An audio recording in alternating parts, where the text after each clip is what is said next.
안녕하세요. 저는 30대 후반의 평범한 남자이고 현재는 서울에서 조그마한 식당을 운영하면서 살아가고 있습니다. 원래는 아내와 함께 행복한 미래를 꿈꾸면서 시작하게 된 음식점인데 지금은 처제와 단둘이서 식당을 운영하고 있네요. 정말 남들에게는 결코 일어나지 않을 법한 말도 안 되는 일들이 제게 일어나게 되었죠. 사실 저는 주변 누구보다도 착하지 못한 그런 삐뚤어진 시선으로 세상을 바라보며 살아가고 있었습니다. 어릴 때부터 저는 몸이 정말 허약한 체질이었습니다. 흔히 생각하시는 약골의 얼굴도 못난 탓에 저도 모르게 학창시절 내내 왠지 모를 주변 사람들의 시선에 사람을 기피하게 되었던 거죠. 그리고 더 사람을 기피하게 된 것도 처음 짝사랑하게 된 여자에게서 너무 아픈 상처를 받게 되었습니다. 그때가 중학교 때였는데 그 당시 담임 선생님의 지시로 분기별로 3개월에 한 번씩 짝을 바꿔서 앉았었습니다. 저는 당연히 짝사랑하는 그녀와의 짝이 되기만을 항상 바라왔었고 결국에는 제 바람대로 제게 설렘을 주던 그녀와 짝이 되었습니다. 속으로 만세를 부를 정도로 너무 기쁘고 행복했었습니다. 하지만 그건 이기적인 저 혼자만의 행복이고 생각이었더라고요. 저도 그때 당시에는 제 주제를 파악 못했었나 봅니다. 대놓고 노골적으로 저를 비난하고 무시하지는 않았지만 학교가 마칠 시간에 견출지를 건네어 주다가 실수로 손이 닿고 말았습니다. 근데 얼른 피하듯이 하더니 더럽고 짜증난다는 듯이 행동을 하더라고요. 정말 그 사건으로 인해서 저는 너무 큰 상처를 받게 되었습니다. 그날 이후로 성인이 되어서까지 트라우마로 인해서 30 초반이 될 때까지 여자에 대한 거부감으로 단 한 번의 연애도 하지를 않고 살았죠. 물론 여자를 만날 수 있는 기회가 없지는 않았습니다. 다행히도 나이가 들면서 점점 의무적으로도 자신감이 생겨갔고 나름대로 저와 사귀고 싶다는 표현을 했던 여자들도 있었으니깐요. 하지만 기억 속에 그 일 이후로부터 제 마음은 너무 굳게 닫혀서 열릴 생각을 하질 못했던 거죠. 아무튼 저는 몇 년 전까지만 해도 그냥 이렇게 편하게 혼자 살아가려고 했었습니다. 직업에 대한 자부심도 있었고 굳이 결혼에 대한 필요성도 느끼지를 못했었거든요. 남들처럼 집안이 화목하거나 그렇지도 못해서 가족에 대한 중요성도 와닿지 못했었고 요즘에는 일부러 결혼을 하지 않고 살아가려는 사람들도 많은 시대라고 생각했습니다. 아무튼 미래에 대한 생각도 별로 없었고 그냥 그저 그런 하루하루를 지내고 있던 어느 날이었습니다. 월요일 무거운 몸을 이끌고 회사로 출근을 했습니다. 그런데 사무실의 집기 하나도 빠짐없이 텅텅 비어 있더라고요. 5년 동안 다니던 회사였기에 이게 무슨 일인가 싶어서 진심으로 꿈을 꾸는 건가라는 생각으로 머리가 멍했고 망치로 얻어맞은 기분이었습니다.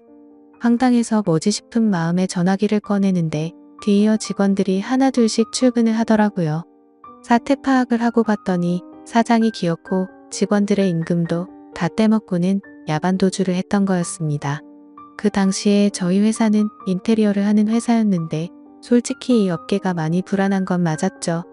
하지만 5년이란 시간 동안 동거동락했던 제게 말 한마디 없이 이렇게 도망가 버리다니 너무 충격적이었고 세상이 무너지는 기분이었습니다. 왜냐하면 월급이 조금 떼인 거라면 크게 상관없었겠죠. 하지만 사장과는 형 동생 하면서 제가 부사장 직함을 달고 있었고 공사했던 곳에서 대금 지급이 갑자기 미뤄졌다면서 급하게 융통한다며 제게 3천만 원을 꺼갔던 상황이었습니다. 남들에겐 적다면 적은 돈이겠지만 저에겐 정말 큰 돈이어서 충격이 어마어마했죠. 게다가 돈도 돈이지만 제 성격에 모든 사람들을 기피하면서도 외동인 제게 거의 유일하게 친형같이 생각했던 사람이 또 저를 배신하게 된 거였습니다. 저도 환장할 노릇인데 직원들은 제게 이게 어떻게 된 거냐고 물어보더니 시간이 갈수록 저를 다그치면서 몰아붙이기 시작하더라고요. 이러다가는 저도 공범으로 큰일 나겠다 싶었습니다. 저는 직원들에게 빚쟁이들이 올지도 모르니까 얼른 경찰에 신고부터 하자고 설득하고 신고를 하게 되었죠. 그리고서 몇 주가 지나도록 사건은 진척이 없었습니다. 이미 사장놈은 오랜 기간 동안 도주를 계획했던 건지 해외로 출국했는데 잡기가 쉽지 않을 거라고 하더군요. 너무나도 절망적이어서 하늘이 무너지는 기분이 들었습니다. 그래서 이렇게 있다가는 큰 사고라도 치겠다 싶어서 저는 무작정 지갑만 챙겨서 제주도를 향했습니다. 그냥 모든 걸 다 잊고 싶었고 전 재산을 날린 것도 아니니까 차근차근 다시 시작하면 되겠지라는 마음을 가지려고 애를 썼습니다. 아무튼 그렇게 저는 제주도에서 가장 외진 곳에 위치한 펜션에서 숙박을 하게 되었죠. 사실 그때는 아무리 마음을 차분하게 먹으려고 애써봤지만 도저히 정신이 온전할 수가 없더라고요. 결국 기분이 너무 심란해서 생애 처음으로 펜션에서 숯불 바비큐를 준비하고는 소주만 연신 들이부으면서 청승맞게 혼자서 술을 마시고 있었습니다. 그런데 갑자기 옆에서 조용히 저기요라며 저를 부르더군요. 저는 갑자기 들린 여자 목소리에 어버버되면서 깜짝 놀라고 말았죠. 그 모습을 보더니 여자 2명이 저를 쳐다보면서 제가 놀라는 모습이 웃겼던 건지 웃음을 겨우겨우 참아가면서 저를 보고 있더라고요. 너무 민망해서 얼버무리면서 대답을 했더니 자기네들이 해녀 체험을 하고 왔는데 둘이 먹기에는 너무 많고 버리기엔 아깝다면서 혹시 해산물 좋아하면 좀 나눠줄까요? 라고 물어보더라고요. 저는 여자랑 대화를 하는 것조차 너무 소심했던 성격인지라 그녀의 눈도 마주치지 못하고 생각이란 필터를 거치지도 못하고 감사합니다. 라고 대답을 해버렸습니다. 아무튼 그렇게 나눠준 해산물도 같이 구우면서 주위를 둘러봤더니 펜션에 묵는 사람들이 저와 그 2 여자밖에 없는지 엄청나게 조용하더라고요. 뭔가 뻘쭘하게 혼자서 소주를 마시면서 먹고 있는데 제가 해산물을 줬던 여자가 말을 걸더라고요. 제주도에 혼자 여행 오신 거냐며 너무 낭만적인 것 같다고 하면서 혼자 심심하시지 않냐고 괜찮으면 자기네들이랑 같이 마시는 거 어떻겠냐고 묻더라고요. 평소에 저였다면 절대로 합석은 꿈도 꾸지 못했을 겁니다. 그런데 솔직히 말해서 어릴 적 짝사랑했던 여자 이후로 처음으로 제 눈에 너무 쏙 들어오는 여자였습니다. 그리고 술도 많이 마셔서 조금 취한 상태였기에 어디서 나온 용기였는지 그러자고 대답을 하게 되었죠. 그렇게 그녀들과 저는 합석을 해서 함께 술을 마시게 되었고 이야기를 들어보니 그 2은 친자매였고 어제 숙소에 도착을 했고 일주일간 머물다가 간다고 하더라고요. 저도 열흘 정도를 예약한 상태라고 했더니 잘 됐다면서 그러면 지내는 동안 잘 지내보자고 먼저 손을 건네더군요. 저는 너무 쑥백처럼 쭈뼛거리며 손을 마주잡고 인사를 했고 술이 취하면 취할수록 2 자매와 저는 재미난 이야기들을 하게 되었습니다. 그때 드는 생각이 저도 모르게 말로 나와버렸습니다. 사실 혼자서 괴로움을 삭히려고 왔는데 혼자 있을 때는 더 괴롭더니 지금은 괴로운 게 다 잊혀지고 너무 즐거운 것 같다고 말했습니다. 그러자 언니였던 제 이상형의 그녀는 무슨 일이냐고 제게 물어봤고 저도 모르게 그동안의 고충을 푸념하듯이 얘기를 하고 말았죠. 그런데 그런 지루하고 재미없는 얘기인데도 불구하고 그녀는 너무 진지하게 저를 똑바로 쳐다보면서 이야기를 들어주고 진심 어린 조언을 해주더라고요. 생전 처음으로 느껴보는 친절함에 저는 너무 행복했고 설레었습니다. 그렇게 꿈처럼 행복했던 시간을 보내다가 자리를 끝 마치게 되었죠. 다음날 저는 전날 있었던 일에 민망해져서는 만나면 인사를 먼저 건네야 하나? 아니면 아는 척을 하지 말아야 하는 건가? 온갖 생각과 고민을 했었습니다. 그러나 그런 고민들이 무심하게도 밖에 담배를 피러 나갔더니 그녀는 반갑게 저를 보고 웃으며 인사를 하는데 심장이 쿵 하고 내려앉는 것 같았죠. 여행하러 와서는 하루 종일 주무시냐며 인사를 건네는데 저도 어색한 인사로 답을 했습니다. 그러더니 오늘 우리 같이 밥 먹으러 가기로 한 거 잊었냐면서 묻더라고요. 저는 취한 나머지 해선 안 될 짓을 했구나 싶었고 괜히 여행 방해되고 싶지 않다며 어제 했던 말은 잊으라고 말하며 재밌게 여행을 즐기라고 했죠. 하지만 그녀는 끝내 고집을 피우더니 결국 그날 하루 종일 2 자매와 저는 여행을 함께 보내게 되었습니다. 그러다 보니 자연스럽게 그녀들과 저는 같이 붙어 다니며 매일같이 여행을 함께 즐기게 되었고 정말 꿈만 같던 시간은 너무 순식간에 지나가 버리더군요. 그렇게 2 자매의 마지막 날이 되었습니다. 솔직히 좀 많이 서운하더라고요. 고작 며칠밖에 안 되는 시간 동안 저는 그녀에게 더욱 빠져들었고 마지막 인사를 건네는데 저는 도저히 용기가 나지 않았습니다. 그때 그녀는 갑자기 제게 포옹을 하면서 덕분에 즐거운 여행이었다고 말을 건네주더군요. 너무 외롭게 살아오던 저는 순간적으로 마음이 울컥해서 눈물이 날 뻔했습니다. 그렇게 그녀들을 떠나보내고 혼자서 남은 여행을 보내는데 이건 도저히 여행이 아니다 싶더라고요. 행복한 시간들이 끝나고 나서 또 다시 괴로움이 시작된 건 아니었습니다. 오히려 그녀와 지낸 시간들 덕분에 괴로움은 이미 잊은 지 오래였고 그녀를 또 다시 보고 싶다는 생각이 너무 간절해지더라고요. 그래서 저는 인생을 살면서 가장 큰 용기를 내게 되었죠. 평생 혼자서 살다가 연애는 꿈에서조차 생각 못하던 제가 그녀와 함께 행복한 시간을 갖고 싶었습니다. 집으로 돌아온 저는 진짜 하루 종일 고민을 하다가 용기를 내서 그녀에게 전화를 걸었습니다. 어두침침한 제 성격과는 다르게 그녀는 반갑다는 듯이 밝게 전화를 받아주었습니다. 저는 조심히 잘 가셨는지 해서 연락드렸다고 하니까 그녀는 그렇지 않아도 조심히 여행 잘 마쳤는지 궁금했다고 되물어 봐주더군요. 그렇게 몇 마디를 주고받게 되었고 어차피 제가 말을 잘하는 편도 아니었기에 단도직입적으로 말했습니다. 제가 주말에 서울에 일이 있어서 가게 됐는데 시간 괜찮으면 밥이나 먹을까요? 라고 물어봤습니다. 그러자 잠깐의 고민도 없이 그녀는 그러자고 대답을 했고 약속을 잡은 뒤에 통화를 끊게 되었죠.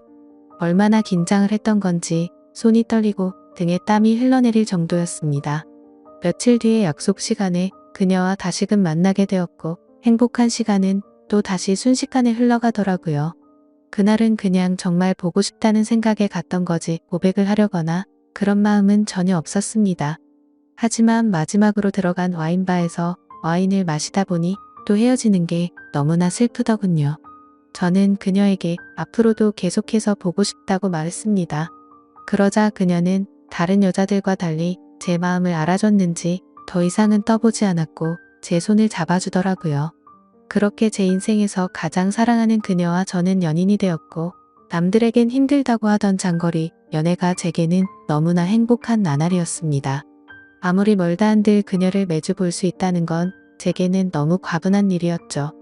우리는 그렇게 행복한 연애를 3년간 이어갔고 그녀 덕분에 저는 과거와 비교하면 너무나도 정반대의 사람이 되어 있었습니다.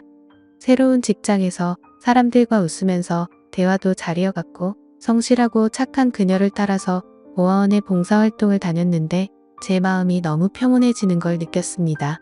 하루하루가 너무 행복해졌고 이렇게 살아갈 수만 있다면 가정이라는 걸 꾸려서 평생을 행복하게 지내고 싶다라는 생각이 들더라고요. 저는 그렇게 달라진 제 스스로에게 결심을 하고 그녀에게 청혼을 하였습니다. 그녀는 제 청혼을 받아주었고 저희는 결국 사랑의 결실을 맺게 되어 결혼을 하게 되었죠. 그 당시에 아내는 서울에서 처제와 함께 조그만한 식당을 운영하고 있었습니다. 그래서 아내와 상의 끝에 제가 이직을 하기로 했고 결혼을 하면서 제가 서울로 올라오게 되었죠. 아내와 저는 인생에서 가장 행복한 부부처럼 그 누구도 부럽지 않게 지냈습니다. 결혼한 지 2년 동안 한 차례도 다툼이 없을 정도로 주변에서 누구나가 예쁘게 봐주었죠. 그렇게 행복한 나날들을 보내다가 제가 다니던 회사가 또 다시 부도가 나면서 저는 일자리를 또 잃게 되었습니다. 그때부터는 이렇게 불안한 직업을 하는 게 맞는 건가라는 고민에 빠져들었고 막상 또 새로운 일자리를 구하려고 하니 직장 생활에 지쳐 있었죠. 그러다 힘들어 하던 중 아내와 더 오랜 시간을 붙어 있고 싶었고 그동안 모은 돈을 보태어서 새로운 식당을 여는 게 어떨까 생각이 들었습니다. 저는 인테리어 회사를 다니던 경험을 살려서 아내가 모르게 직접 발품 팔아서 새로운 식당 자리도 알아보고 양식에 어울리는 인테리어 포트폴리오를 만들어서 아내에게 말했습니다. 더 이상 내 일에 흥미를 잃어서 직장에 다니는 건 그만하고 당신과 처제를 도와서 가게를 더 크게 해보고 싶다고 하면서 설명을 해줬죠. 한참 아무 말 없이 지켜보던 아내는 제 선택을 존중해주면서 그러자고 했고 그날부터 저와 아내 그리고 처제는 새로운 식당을 열기 위해서 분주하게 준비를 했습니다. 결국 저희는 나름 작지만 예쁜 식당을 열게 되었고 기대 이상으로 식당은 장사가 잘 되었습니다.